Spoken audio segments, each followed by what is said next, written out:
is Live Bet Sunday on VSiN, the Sports Betting Network. Cruising on Live Bet Sunday, VSiN, the Sports Betting Network. I'm Dustin Sweetelson, live at the D in downtown Las Vegas, alongside Will Hill, who is in Connecticut. First, we got to welcome in our first guest of the afternoon, fresh from New York and New Jersey. You hear her on WFAN 660, The Fan in New York. She is Danielle McCarty. Danielle, thanks for coming by. Yeah, this is awesome. Thanks for having me. I mean, it's one thing when someone says, hey, yeah, I'm going to be in Vegas. I'll come by. But it's another thing to do it on a Sunday afternoon after you've been here a few days. Credit to you for the professionalism and following through. Yeah, I'm here, man. I told you I'd be here.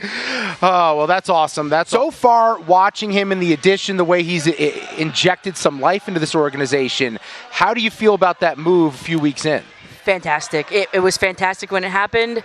I didn't think they were going to be able to pull it off. And for what they did, all they gave up were 3 prospects, the highest being number 20 in their pipeline, which is amazing to get a player that is an immediate, as you said, injected into this lineup. It's a shot in the arm for this lineup. So Jazz Chisholm, he came out in his opening press conference, or one of the opening press conferences, with a T-shirt that said 314 feet. Now that's the distance to the porch in right field that he is hoping to utilize.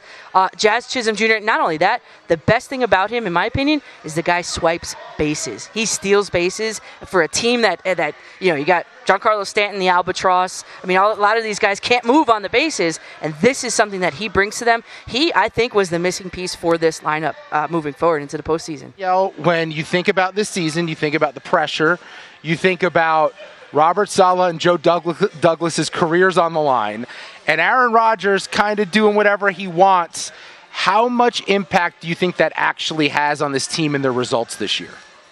Aaron Rodgers? Yes. He is everything. I mean, you saw what happened last season. 75 seconds into that great buildup of that season, and then Aaron Rodgers goes down, and the season is essentially over. Joe Douglas did not go out, and I killed him for it on the radio, did not go out and get a serviceable backup.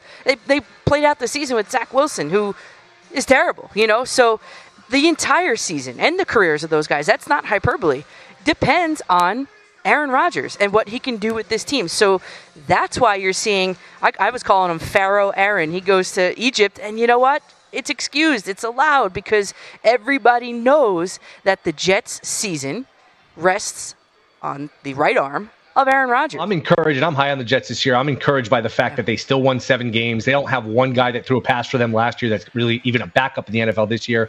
I'm not a big Saleh fan, but the fact that he won 7 games is encouraging. How many wins do you think ultimately the Jets end up with this year? Yeah, I looked at the Jets' strength of schedule. They're kind of middle of the pack in their terms of their strength of schedule. I think they have one of the best, if not the best, defenses in the entire league. We'll see what happens with Hassan Reddick now, too. But yeah, I mean, think about Garrett Wilson, 1,000 yards with, like you said, backups throwing the ball to him. He is a special talent. The Jets are loaded. So win total, I'd say 10. I would be disappointed with anything less than 10 if I were a fan of the Jets. Austin Wells, Bishop Gorman graduate. Oh, I did not know that. There you go. Vegas is everywhere, and Danielle McCarty's everywhere, apparently. San Francisco, New York, New Jersey, now in Vegas. Thanks for doing this and dropping by. Yeah, thanks for having me. Appreciate it. Follow her at Coach McCarty on Twitter and listen on WFAN in New York.